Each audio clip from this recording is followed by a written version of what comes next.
What's up, YouTube? It's your girl Dee Dee. Welcome back to the channel. So I'm back with another reaction video for you guys. Listen, before we hop into the video, make sure you are subscribed to the channel. It's free to subscribe, share, and like the video, and hype the video up, y'all. So we're back with another Michael B. Jordan video, you guys. So in this clip, which is from O'Shea Duke Jackson's channel, shout out to O'Shea. In this clip, it's saying Michael B. Jordan reportedly rejected Lori Harvey's phone call to congratulate him for his Best Actor Oscars award. Send her to voicemail. Oh my God. Allegedly, that's what they're saying. That's what the rumors are saying. I want to know your thoughts on it. Shout out to O'Shea. We're gonna go ahead and get into the video, y'all. We're gonna break it down. We're gonna give our thoughts. Make sure you leave your comments and thoughts and all of that in the comment section as well. I want to hear what you have to say on this one. But let's go ahead and get into it, y'all. On March 15th, 2026, Michael B. Jordan would win his first Oscar award for the movie Sinners. And of course, the first thing that people started to think about was, did Lori Harvey fumble the bag?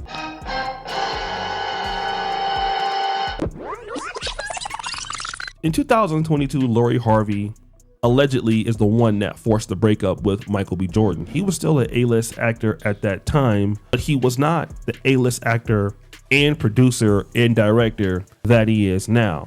And so people were looking at this, especially women, as some sign of power or leverage, the fact that she could leave Michael B. Jordan.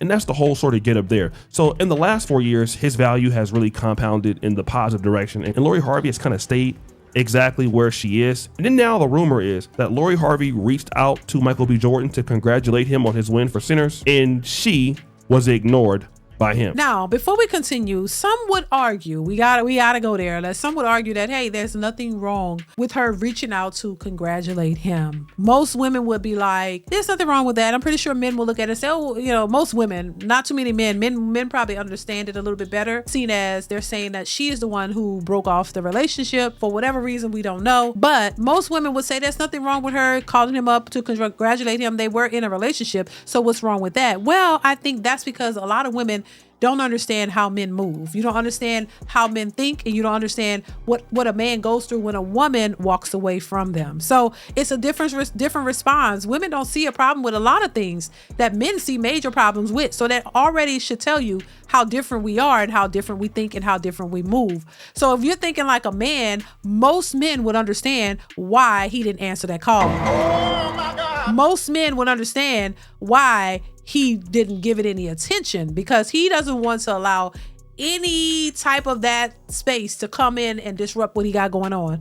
Y'all are not together. There's no, you don't have to have a conversation. It was a nice gesture, but I'd rather pass, because I don't want to, you know, they just move on. Once they move on, and that's it. Ain't no coming back, ain't no all of this kind of stuff. So most men think like that. So I thought, if this did happen, if this is allegedly true, then I think he did the right thing by not answering that call and just keep it moving. It's not that important. Y'all are not together. Y'all have no ties to one another. There's no need for you to answer that. If that's how she feels, great, but keep it moving. I'm just saying. Let's continue. It caused this reaction to come out. They always come back around, fellas. When you're doing good, she's gonna try to come back in on the action. That's when it's up to you to tell her, you worked hard to get yourself out of that dark place. Don't let some disrespected you in the past and did you filthy come back in your life. She's a cancer. If she did it once, she's gonna do it again. Take your success, take the high road, make that and tell her to get the your life. Spin the other way. We can relay this to us. What would you do if your ex broke up with you? You started doing very well a few years after, and then she hit you up or messaged you to congratulate you on some success that you had. What would you do? Okay, step number one is don't respond immediately. Okay, I want you to wait. Now, why is this so important? Because responding instantly sends a signal to your ex that you have been waiting around, that you're eager, I agree, and you're far too available. Yep. Now, if you wait and you take it easy, it shows confidence, emotional control, independence, and other attractive, positive, strong qualities. So this was some pretty good advice. Like, if a woman is reaching out to you after you've broken up, what steps do you take? And most men, we go through this after a relationship. Then there was some other stuff. Reason number one, they're trying to keep you in the friend zone or backup mode. They still want to see if there are better options for them out there, but they don't want to lose you. So they text you to kind of keep a friendly relationship so that if they change their mind about the breakup, they can come back and get you. Right. Do not fall for this. Never accept friendship from your ex. Okay, this is important because is Lori Harvey messaging Michael B. Jordan because she wants to put him into the friend zone? Well, he hasn't contacted her for a long time, and that's the reason why she's doing so. Or Number 2, you went no contact after the breakup, and they're starting to get curious about you, and they're starting to worry that they might actually be losing you. Number 3 is that they're breadcrumbing you and they're trying to bait you into chasing them. Stay in no contact. Yeah, listen, I definitely agree with what he's saying. And I think this is a tactic that women use. You want to keep something that you know is good in your reach. You know what I mean? So she knew that she probably fumbled Michael B. Jordan. She knew that it was probably a bad decision because her feelings or whatever, and she want to make sure that she can keep him in the position or keep him around so that if things go bad with any other relationship that she's in, if she run out of options, she'll know that he's still available there for her, that he could potentially be an option. And that's why I think women do this. He's not somebody that you really want to be with and you walk away, but you think that he's still into you enough to the point, or you just that girl and you so beautiful and you got it going on that he's going to keep his options open for you.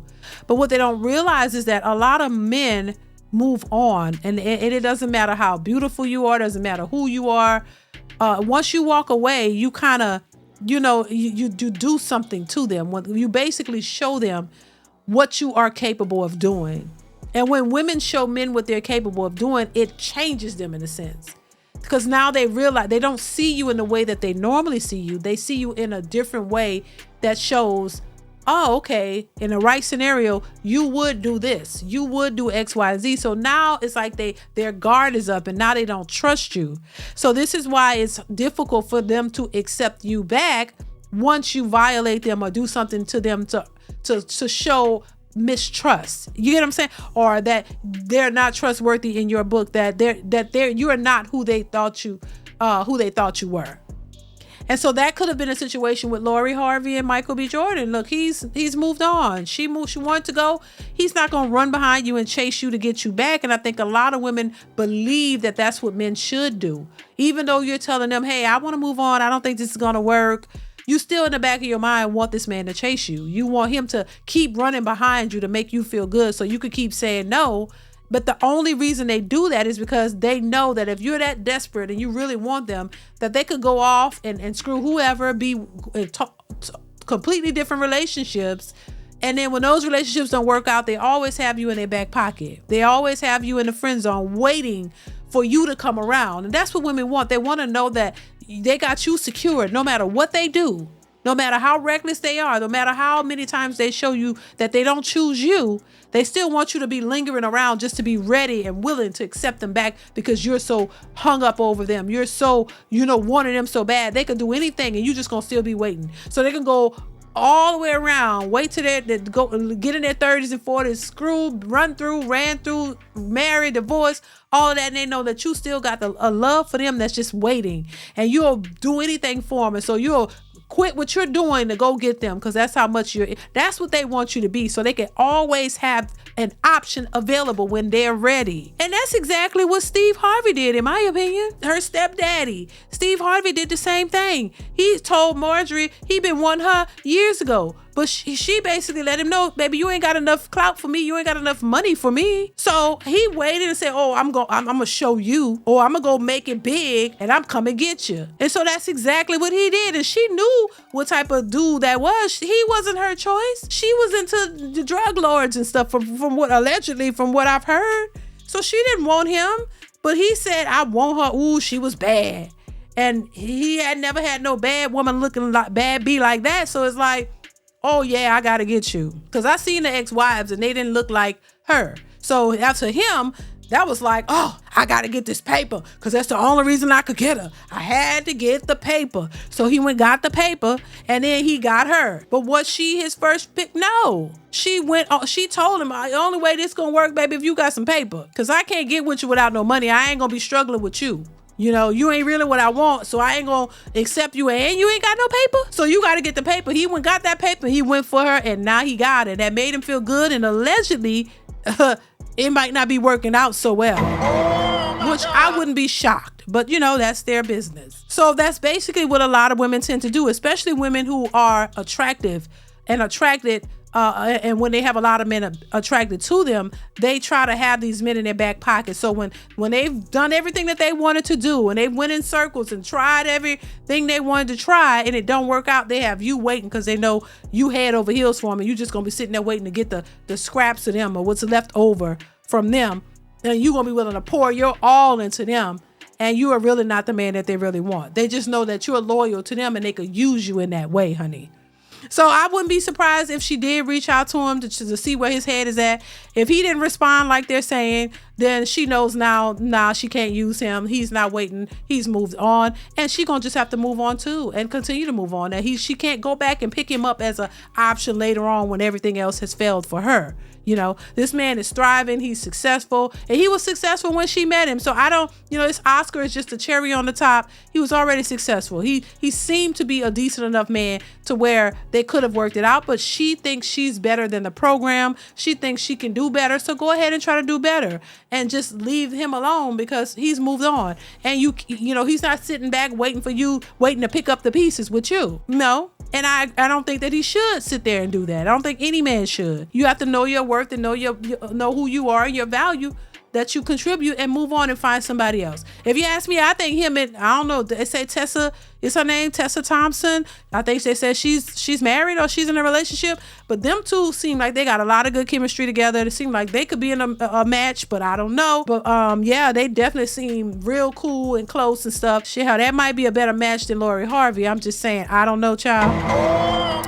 But listen, y'all, let me know what y'all think in the comments below. Comment, like, subscribe. Leave your thoughts and your comments in the comment section. I definitely want to hear your thoughts on this one. Stay tuned for more, you guys. Let me know what you think, and I will catch you in another one. Hype up the video, y'all. And I'll catch you in the next one. Bye.